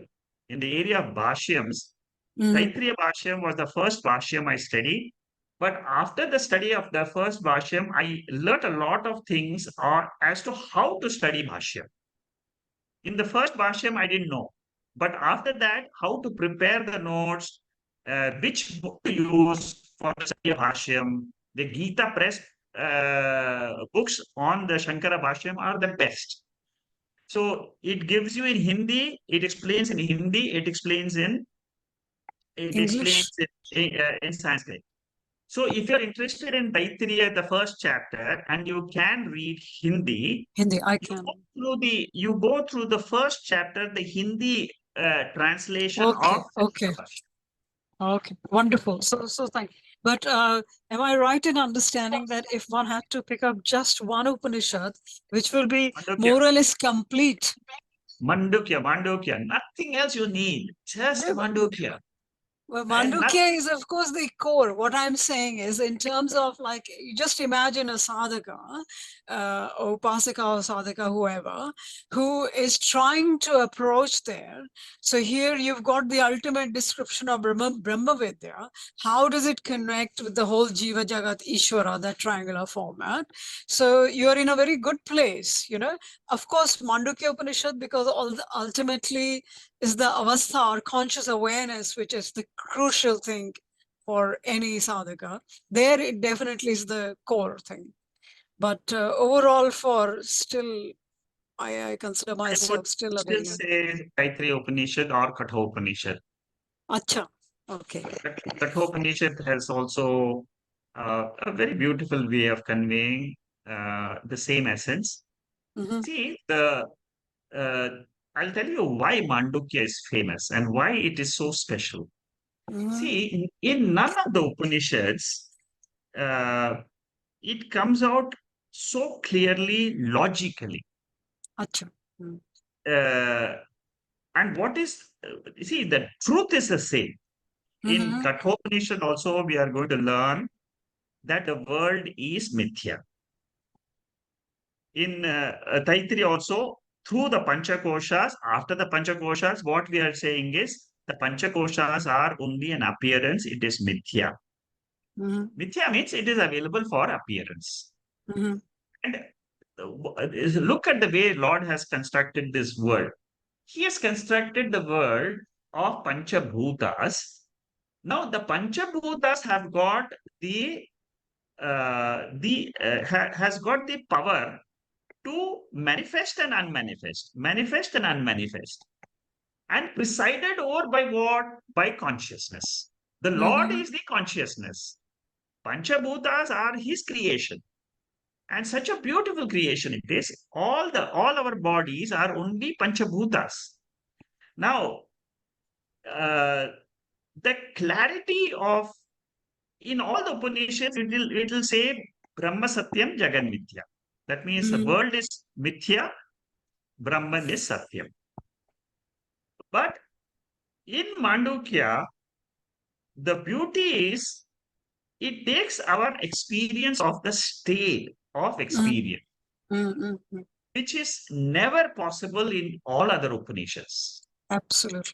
Mm-hmm. You see, in Kathopanishad, it only talks about the theoretical aspects of Neha Nanasti. It will say that there is no word at all. The But more it will not, Gnanam portion. yeah, it will not prove. Mm. Whereas in Mandukya, there is a logic which Mm. will be given out by Shankaracharya, Mm. and that you just study the logic.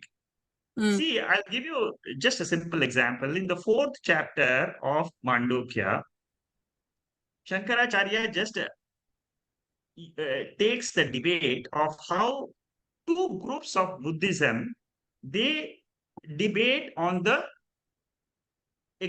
on the world, on this world, Mm-hmm. whether what world we are experiencing is existing or it is not existing. So Mm-hmm. one group says the world doesn't exist, and which is called as Shanika Vijnanavadi, you Uh-huh. know, Mm. which says the world doesn't exist. It is all the whole world is in your mind. It is only a Mm-hmm. Vijnanam. It is only a jnanam of the world. Mm-hmm. World doesn't exist, but the jnanam of the world exists. Mm-hmm. And that jnanam is shanikam. That means your mind is thinking about something for a moment, and then you are experiencing that world. The next moment, your mind is thinking of another something. Again, you are experiencing that world. The whole life is momentary experience of shanika vijnana, Mm-hmm. momentary consciousness. Mm-hmm. Okay, so this is one group of Buddhism, which is called as Shanika Vijnana. Another group is called as Hinayana Buddhism. That Mm-hmm. Hinayana says very clearly, unless there is a world which is being perceived, then only you will get Vijnana. Mm-hmm. So world is there, therefore you are saying you get Vijnana. And all our pain, suppose you have joy and sorrow, that word, how can you have joy and sorrow without the world? Because the world Yes. only gives joy and sorrow. Yeah. How does these two groups they debate, and how does the Shanika Vijnana they they win that debate and say that there's no word, and that the whole debate is presented in about 4 slokas. Uh-huh. Very beautiful section, you know.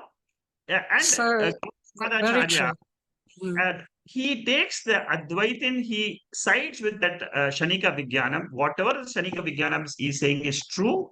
So Shankaracharya says, we go with Buddhism up to this point of accepting that the world is mithya and the jnanam is satya. Mhm. Okay, so I'm just trying to say that this type of analysis is done in Mandukya. And but anyway, you see, each person has a preference for one Upanishad. You see, so now you have gone through Taittiriya Upanishad.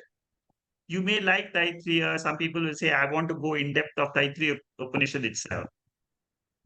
You Mm. wait for Kathopanishad. Kathopanishad has got the second chapter of Kathopanishad is the most important chapter, where Mhm. where that is the Brahma Vidya section, where it will give you etat vaitat, like Tatomasi. 11 Mhm. times etat vaitat, etat vaitat. You wanted to know, Nachiketa, what is that which exists after the death of the body? This is what it is. Yeah. 11 I just times mentioned. I just wanted to say, is it fair to say that you know, the even at a very ordinary level, the the Vedanta Jnanam which we are receiving, that already has made a difference in the terms of like how whatever experience we have in life, joys and sorrows, it allows you to actually see it as a more witness, you know, Correct. and in That's that right. it is you're neither too excited nor too depressed or upset, Yes. you know. So that in itself is I feel very happy about that. Yeah, correct. Because how do you do it? You see, you are giving me the final result. I'm able to do it as a Sakshi. But how did you come to this frame of mind? Is Only because of the because and I was being invited in to join the process, yeah. explore it, and so Correct. slowly you Explore it. And explore then it. there are certain things you accept what the Upanishad says, and you implement it in your life. Uh-huh. And you see the result of that implementation, you are more joyful in life. You don't take anything so seriously. Yeah. You know? The sad part is there's only one sad part, that this desire to know the non-self, you know, certain aspects of whether it's science or whatever, that is not going away, or even for that matter, art. You know, you just feel so happy to know. So there is a bit of a conflict that, you Oh, know, there's no conflict. What Upanishad says is go and pursue what you want. Only know uh-huh, that it is mithya. That's all. okay. It is a part of this world. Only Uh-huh, know it is mithya. Mithya means it came invent. That's all. I had yeah, this inclination to do the PhD or some science. I want to do yeah, explore that for for 6 months, 8 months. I want to do art. I want to do astrology. There are many people who do astrology, astronomy. There's so many people. yeah. So you You know, can like the yoga psychology is so clear, but I yeah, still feel desirous to know the Jungian psychology, you know, which yes. is really nothing very much, but you know, you feel, oh, how did he deal with it, you know? So yeah, it's so interesting. Anyway, but I'm very, very grateful, very thankful. Thank you, Shekaji. Thank you, Shama. So, okay. Bharat has said Mandukya Karika is special because it starts with our experience, Adhyaropa, and then it ends with Apavada. Yeah. He has put the whole Mandukya in 4 sentences. The gist of Mandukya he has put it in 4 sentences. Very good. Yeah, Excellent, Bharat. thank you. Okay, I don't see Bharat in the group here. Maybe he's outside somewhere. Okay. Uh, uh, is there, yeah, Shanta, go ahead. Yeah, Bharat, you are there. Sorry, before Shanta, Bharat, you want to say anything else? Um, I just want to say, as far as I know, Shamavan, I think Jung was greatly influenced by Vedanta. True, very true, very true. That's why I like him. Yeah, the whole concept of archetypes, Yeah, and all of that. That's a lot of commonality. yeah, Post-colonial borrowing of yeah. Vedic ideas, The as you'd temptation find. only is because then you have a language for the transactional world, because otherwise the Vedant Jnanam in an ordinary social parlance, it looks like, I hear people tell me, oh, if you finished your preaching, can we talk something else? And I would think, oh, well, I'm not saying anything, but it's just really, you can't help I sharing what you know. Yeah. So, I, I, so I, sorry to go off topic, but I yeah. just wanted to add that I've studied on my own a lot of philosophy, Uh-huh. Egyptian, Roman, Greek, Wow. all of the philosophies that Western science is based on. Uh-huh. Plato's, forms and Aristotle and everything. If you Uh-huh. studying Vedanta, you can actually understand all of those philosophies way Yeah. better and Much understand better. the Definitely. kind of like negations that they're using Mm-hmm. much better. It's so instead of initially I was like, you guys have just nicked all of this from Vedanta. That's not the right way to look at it. A better way is to say is to enjoy it. It's marvelous. Good for you. Yeah. You're not there yet. Keep going. It's fine. Carry on. So are you suggesting that that would be a very retrogressive step to, like start reading alphabets when you're already kind of on a high school level? So studying Jung or the Western philosophy. I was only my reason is only because you have a language with which you can speak to others. Let Mm. s- let me put it this way. We all know Okay. Harry Potter is fiction, but we can Yeah. all enjoy Harry Potter. Uh-huh. True. Same with everything else. Okay, Thank you, thank you. Bharat. I Thank you, get the point. Shakaji. I get the point. Thank you. Okay, good. Okay, Bharat. Thank you. Shanta, you have a question? Yes, thank you very much, and it is quite enlightening. And I think the last thing which, but Shama and Bharat were talking, both of them. I would say uh, I also have the same feeling, Bharatji, that they nicked our Vedas, and now they are trying to preach to us. And many a times they start telling us, and I find it. God, you can't tell me that. I know it before, or my rishis and Maharishis knew it long ago. Yeah, But anyway, in science, we still argue about the Big Bang theory, which nobody wants to, come to the fact of philosophy of Vedas. So, coming to my questions, Shikanti, uh, you mentioned, I mean, that I've got two questions. First one is very simple, I think. Uh, when you when you spoke about these annadanam, right? It is the highest order of danam you can do, and I was just trying to maybe overthink, and I just want to make sure that I'm not overthinking and I should stop. Is when you do annadanam, and as you explained, the three parts of these annas, where the stula is one which is thrown out or eliminated, the medium which forms the body, and the sukshma forms the mana.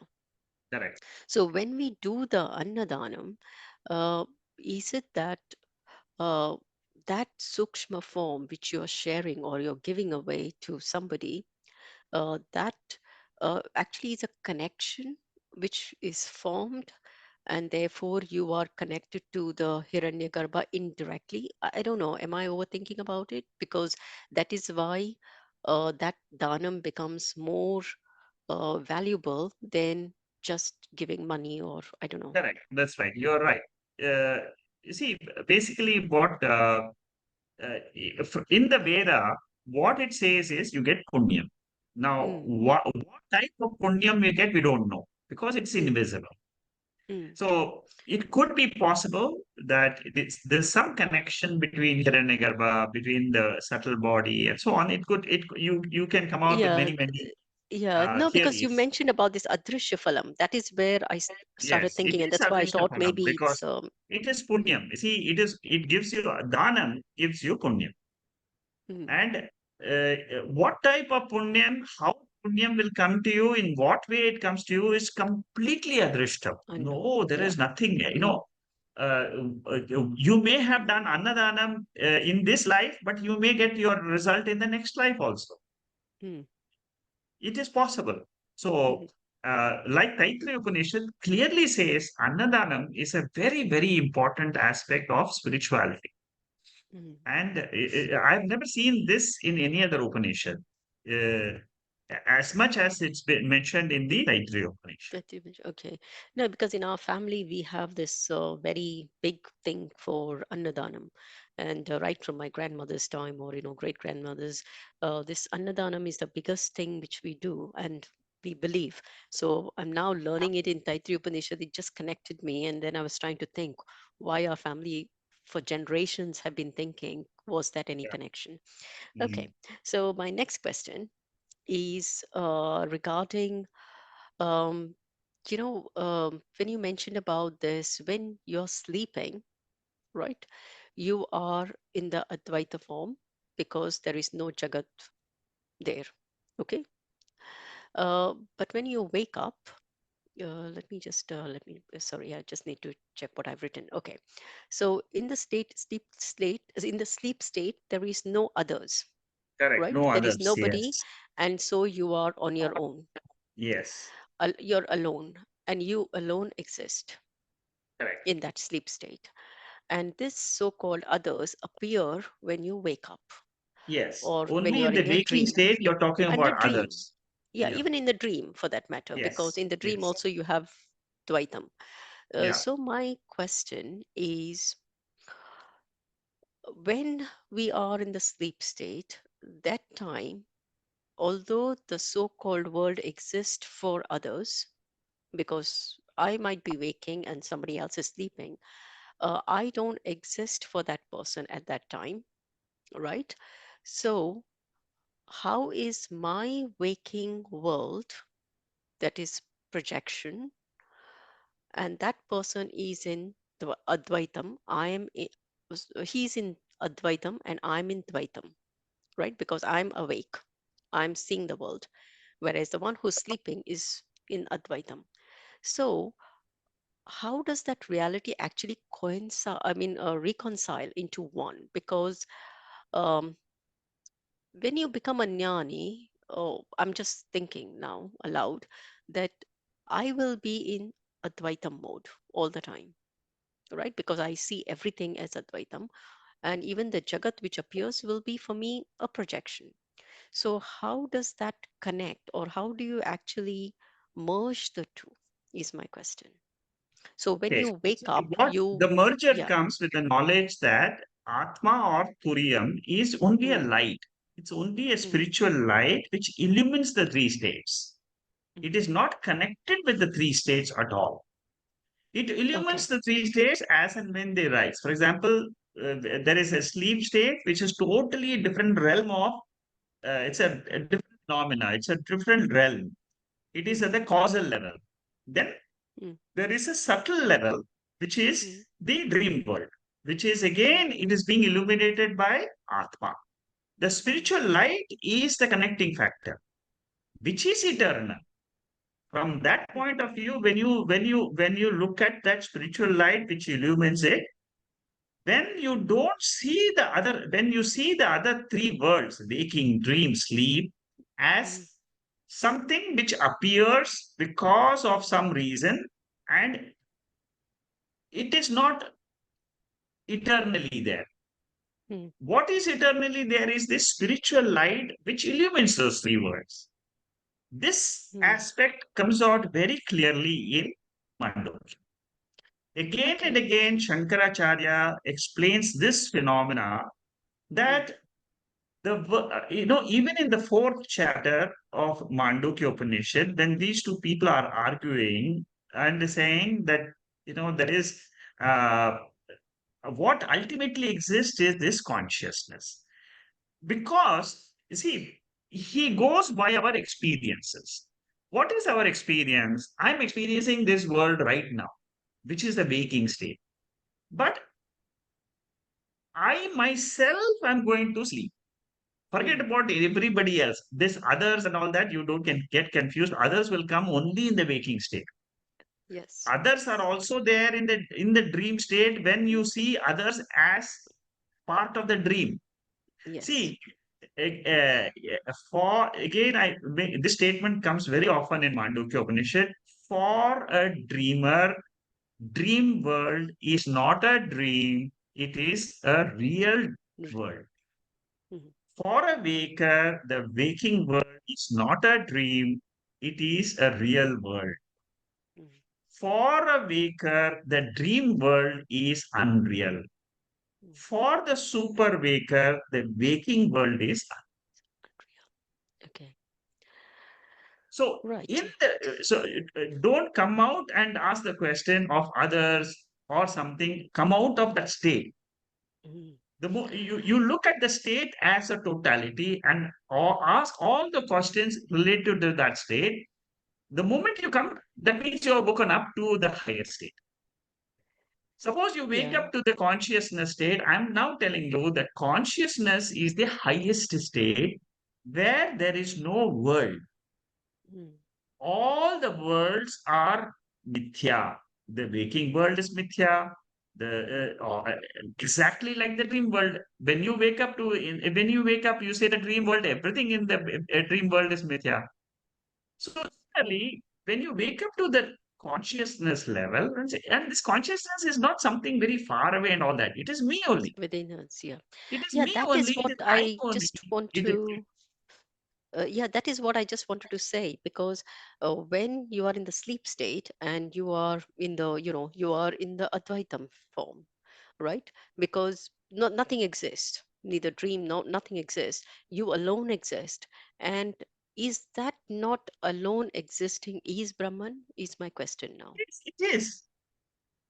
You hit the nail on exactly. That is Brahman. So That what are we looking alone for? I nature don't is know. Brahman. Huh? So what are we looking for in that case? Because Nothing else. when we are You have understood Vedanta 100%. That alone is Brahman. And that's it. hmm, Everything else is Mithya.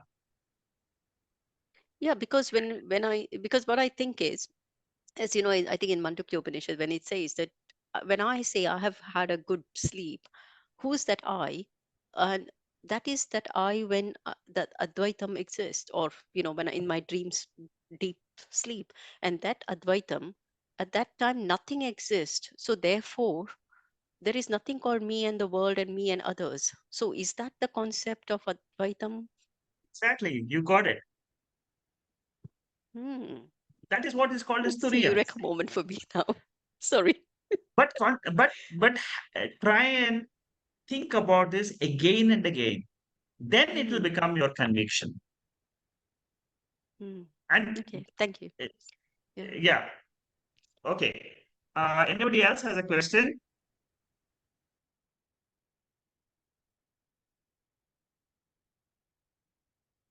Okay, if there are no other questions, so next week we'll start the Kathopanishad. Um, thank you. Namaste. See Yeah. you again next week. Namaste. Thank you. Namaste. Thank you very much. Thank Thank you. you. Thank you, sir. Thank you. Thank you. Namaste. Thank you. Hari Om. Hari Om.